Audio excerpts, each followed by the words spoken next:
tower mansions are the best. Definitely made the right decision to sign the contract. Tower mansions? What are you talking about? I'm talking about the house we're going to live in. What are you on about? He said this with a big smile, but I didn't understand what he meant. I had never heard such a conversation before.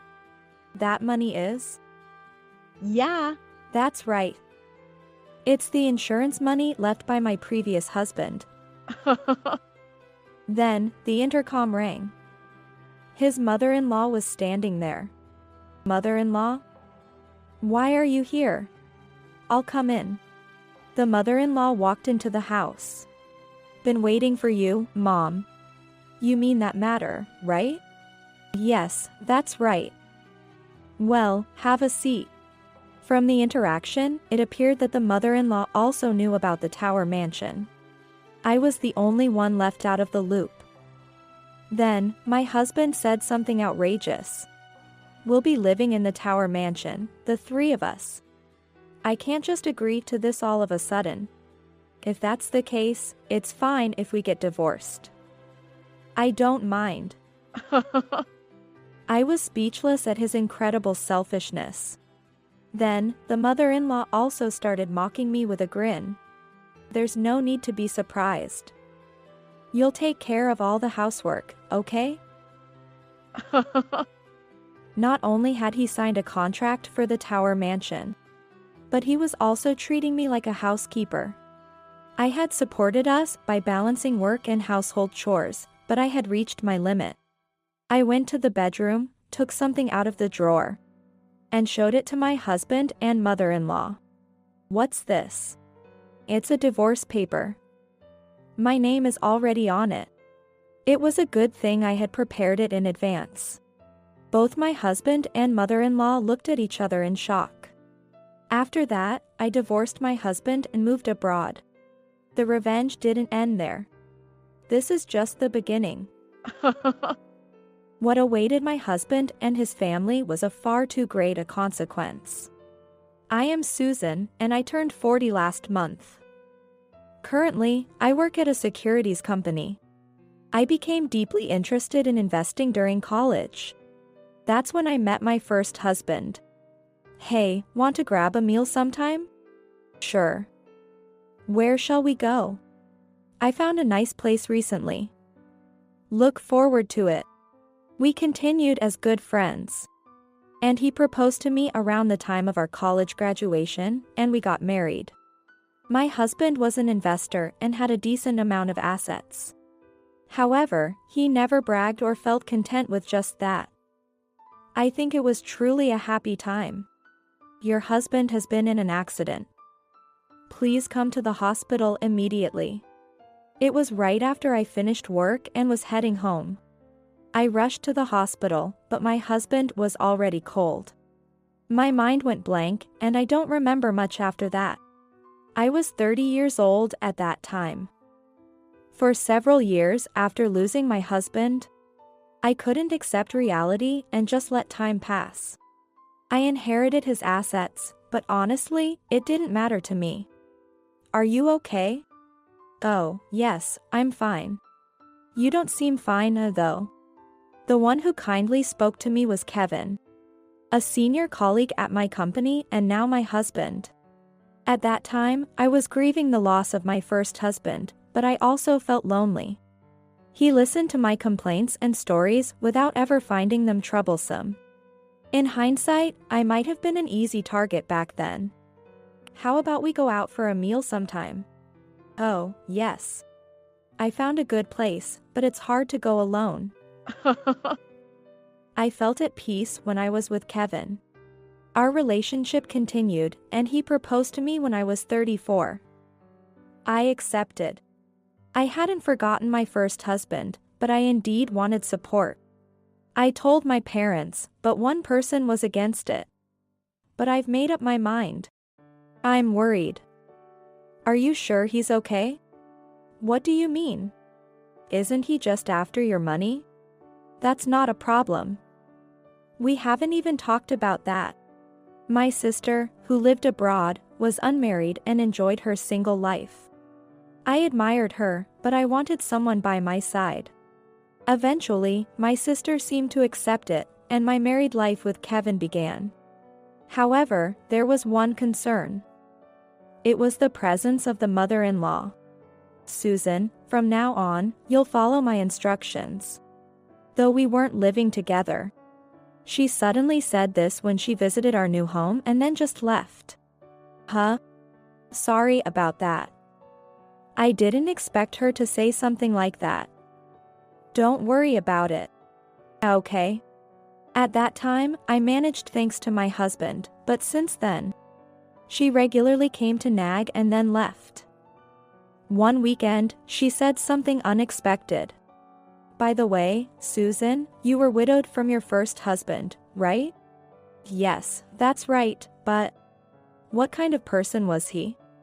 I thought it was a very insensitive question, but I answered to avoid more trouble later. Well, my first husband was an investor. Investor? So, he must have made a lot of money, right? No, I don't think it was that much. That can't be true. Kevin was nearby, and the moment I mentioned the word investor, he turned to look at me eagerly. Oh, could you make some tea? Yes. While I was preparing tea in the kitchen, I could see the two of them talking. I couldn't hear what they were saying, but the mother-in-law was grinning. I felt a chill at that moment. Susan, is the tea ready yet? Sorry, I'll bring it right now. I returned to them, but their demeanor had changed to normal.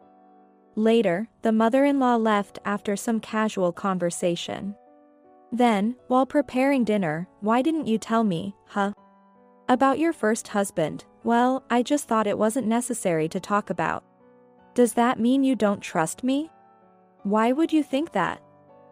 I just didn't think it was necessary to mention. However, Kevin's irritation didn't subside. At that time, I couldn't understand why he was so irritated. I will find out a bit later. From that day on, Kevin's attitude towards me became harsher. How was work today? Not great. I'm feeling sick, so I'll take the day off. Oh, okay. Kevin started taking more days off. Since we worked at the same company, colleagues asked me why he was absent. But I just said he wasn't feeling well. However, thinking back to the previous day, it was clear that he was faking his illness. I was anxious all day at work, wondering what he was up to. When I got home. What is this? The room was overflowing with stuff. Hey. What are you doing? Just looking for something. But I can't find it anywhere. Should I help you? Then Kevin suddenly raised his voice. Susan, don't do anything. Don't touch anything. I was taken aback by his sudden outburst. So, you're feeling better? My health? Oh. Yeah. Much better. I've been resting all day. I immediately realized. Kevin was using a fake illness to stay home and search for something. Moreover, it seemed to be something he didn't want me to find. This situation happened a few more times. Then, unable to find what he was looking for, my husband tried a new tactic. I'll be late today, going to the beauty salon, so I'll be back around evening. Oh, got it. Take your time. Okay. He seemed unusually happy. It seemed like he was delighted that I was going out. When I finished my errands and returned home, I could hear voices inside. It was clear that someone besides my husband was inside. Cautiously, I opened the front door. I'm home. I heard a voice from inside saying, Oh no. As soon as I entered. Oh, welcome back. You're early. Well, Yeah. is someone here? Yeah. It's my mom. Your mother? Then, the mother-in-law showed her face. You're back already? The mother-in-law looked disappointed. I decided to ask her a question. Did you find what you were looking for? Looking for? Yes. That's why you came today, right? I thought Kevin had asked his mother for help because he couldn't find it by himself. You knew? Then Kevin interjected. Mom, you don't need to say anything unnecessary. And Susan, don't ask too much. For some reason, I was the one who got scolded. Why do I have to be spoken to like that? I didn't do anything wrong. You don't need to interfere in this, it's none of your business. That's right. Susan, it's none of your business. The mother-in-law, who was quiet until now, seemed ignited by Kevin's words. Enough. Can't you go somewhere else? But this is my house. Kevin is right.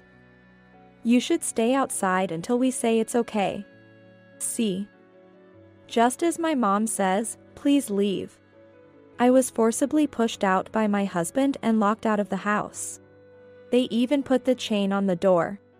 Feeling helpless, I decided to consult with my sister.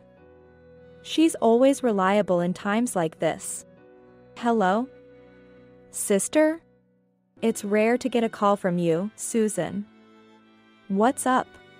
Actually, I explained everything that had happened to my sister. At first, she listened silently, but even she seemed furious at the behavior of the two. That's not normal. But why would they do that? My sister groaned as she thought about it. Then, it seemed like she realized something. Maybe they're looking for something related to your first husband's inheritance. You mentioned he was an investor, right? Oh. Everything seemed to connect. Indeed. Their behavior had changed abruptly after that conversation.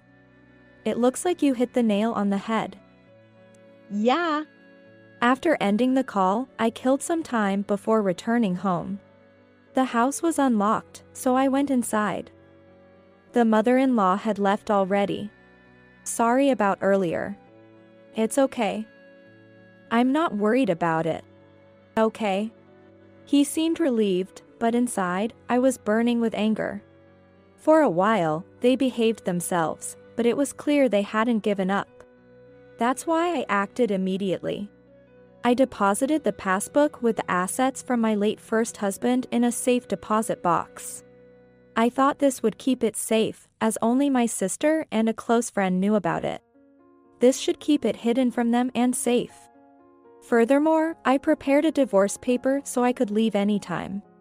However, I didn't want to be the one to initiate the divorce. So I was waiting for the right moment. Before I knew it, I was 40 years old.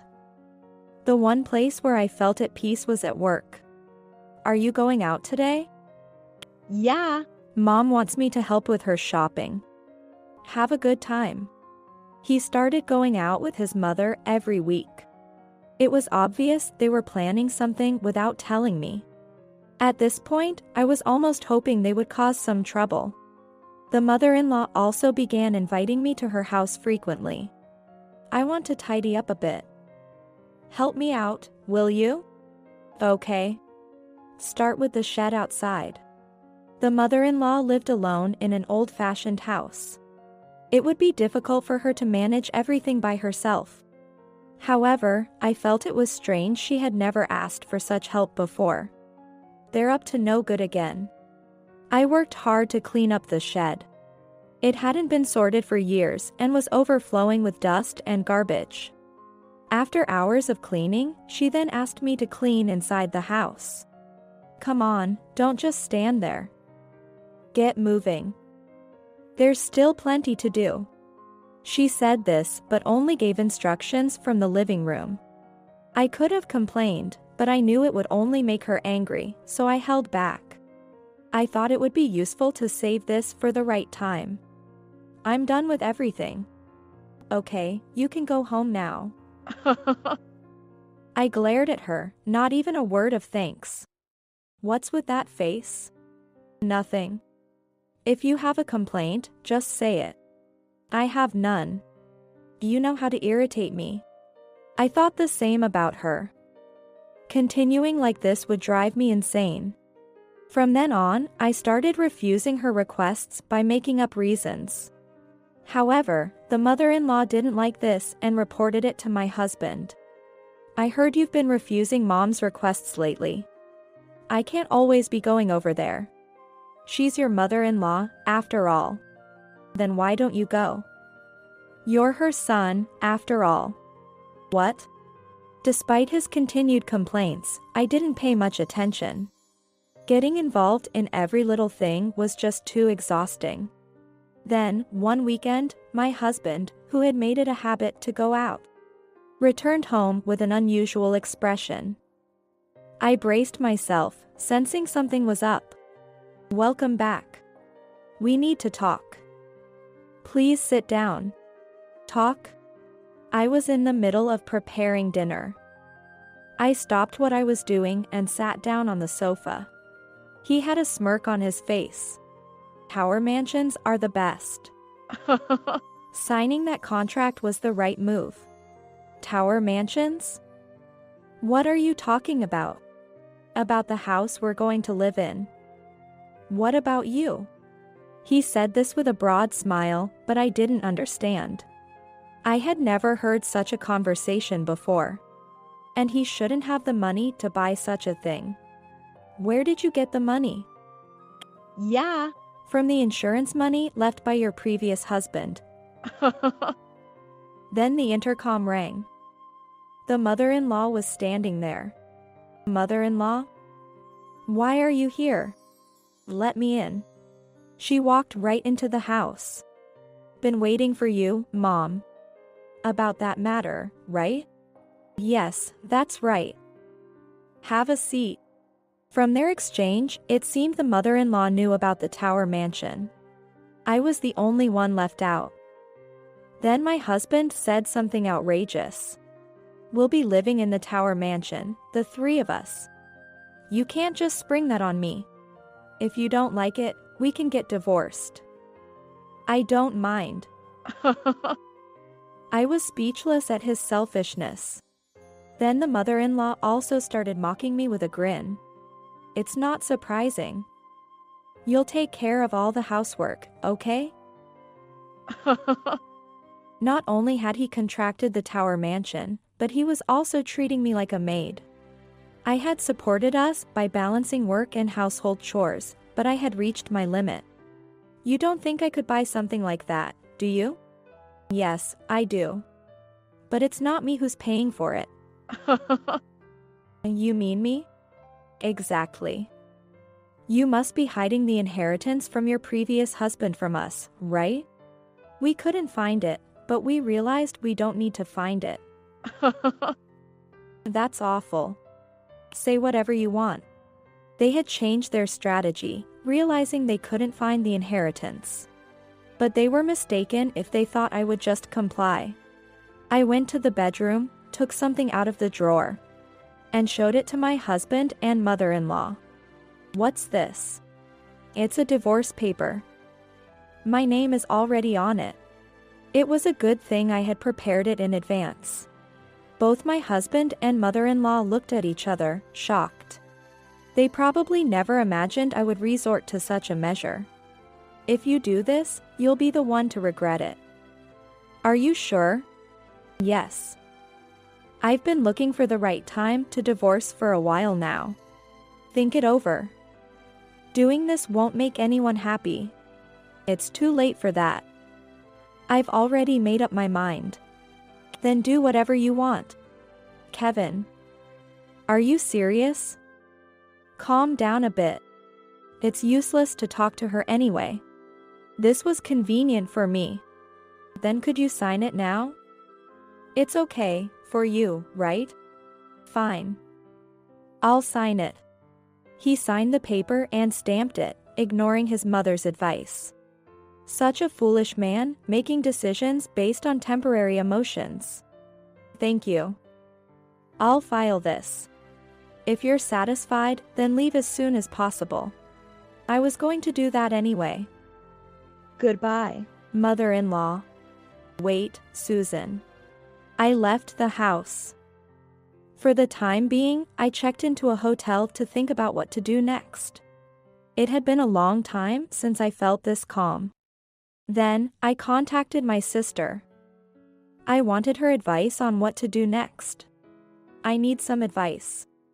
Calling me must be about your husband and mother-in-law.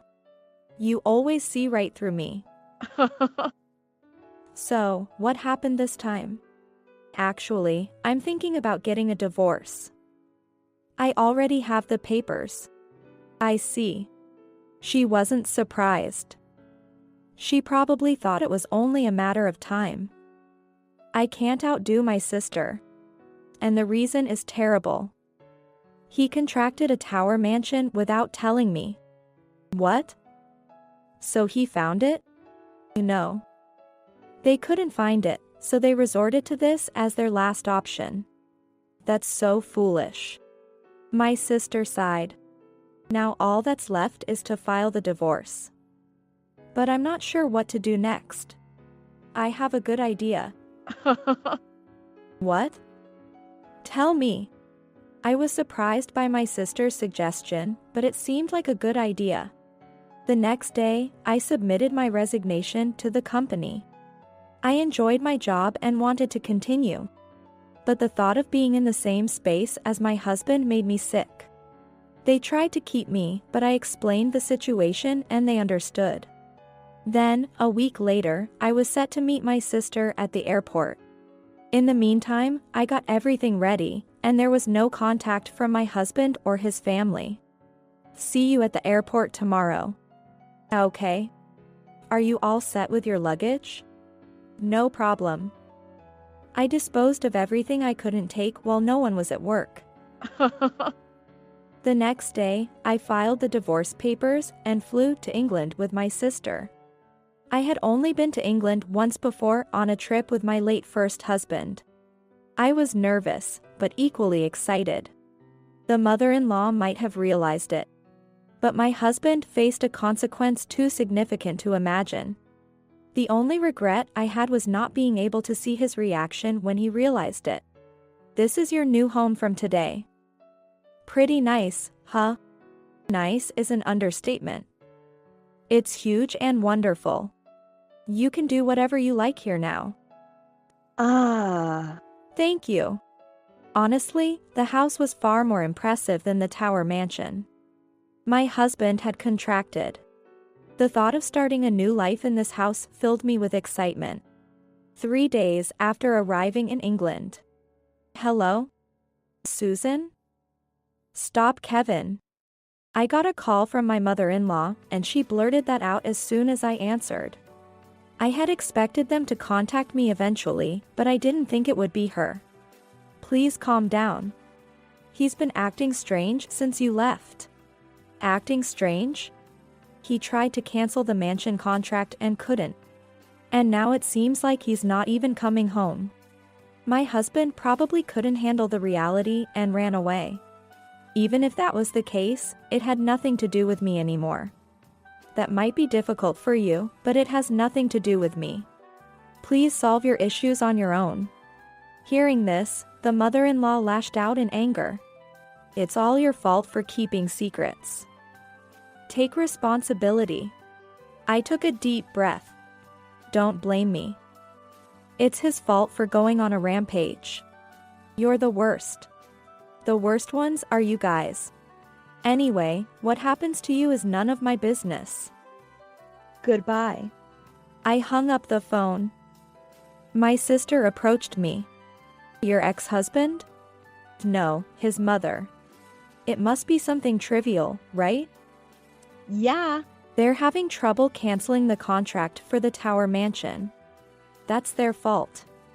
I said that, and she got mad. They're really stupid. We ended up laughing together. I had never had someone to share such stories with before, so it felt surprisingly good. That night, my sister and I celebrated with drinks until morning. Just as I thought it was time to sleep, my phone rang. Susan thought again? What a hassle. I thought it was the mother-in-law again, but when I checked, it was my ex-husband's name. I hesitated, but curiosity got the better of me, and I answered. What do you want? Where are you? Why? I want to come see you. I don't have any business with you. He didn't know where I was. He couldn't imagine that I wasn't in Japan anymore. I need to talk to you. Where are you? I can tell you, but I don't think you can come. Still want to know? What? What do you mean? Just tell me. I'm overseas now. Living with my sister. You can't come here, can you? My ex-husband seemed lost for words upon learning that I was abroad. By the way, I heard you're having trouble canceling the contract for the tower mansion? Yes, that's right. So, just to let you know, I won't do something as foolish as helping you. What? You're calling because you can't pay and want me to do something about it, right? This is all your fault. Then sue me? Though that would be futile. I provoked my ex-husband's emotions, intending to stir him up further and then end the call. Don't joke around. Whose fault is it that things turned out like this? Shall I tell you? It's your own. You brought this upon yourself by acting recklessly. If you had just told me where the inheritance was. I didn't tell you because I knew this would happen. You and your mother are just too greedy. That's not true. That's why you were so desperate to search the house, right? It's really unfortunate. Anyway, since you signed the contract, you'll have to work hard to pay for it yourself. I'm hanging up now. Wait. Just help me a little. Impossible. Realizing further conversation was a waste of time, I ended the call unilaterally. How pathetic he was. But how my ex-husband, now burdened with massive debts, would live was the only thing that intrigued me. After that, without any further contact, half a year had passed since I came to England. I'm thinking of going back to Japan. What about you? Maybe I should too. There are things I'm curious about. Then it's settled. We decided to return to Japan temporarily. I was curious about what had happened to my ex-husband and his mother. Upon returning, I headed straight to my former home. However, my husband wasn't there. Furthermore, when I went to the mother-in-law's house, it had been demolished and turned into a vacant lot. Well, that figures. Then someone called out to me from behind. It was a neighbor who knew my former mother-in-law. According to her, they had left in a hurry, resembling a midnight escape, just a few weeks ago. Well, that was to be expected. Next, I visited a friend. This friend was a former colleague from my company. Long time no see. Have you been well? From this friend, I learned about the current situation of my ex-husband and his mother. I can't believe that happened. Well, he contracted such an expensive mansion and even quit his job. Really? But that just makes things harder. Where is he now? I don't know exactly, but I heard he's in some remote countryside. With those two, I guess a normal life is difficult. You're pretty harsh. Well, we're divorced now. It seemed my guess was right, they were struggling. But the real hardship was probably yet to come. Thinking about it, I couldn't stop laughing. From now on, I'll live freely with my sister. I probably won't get married again, but that's fine. In England, I will fully enjoy my freedom.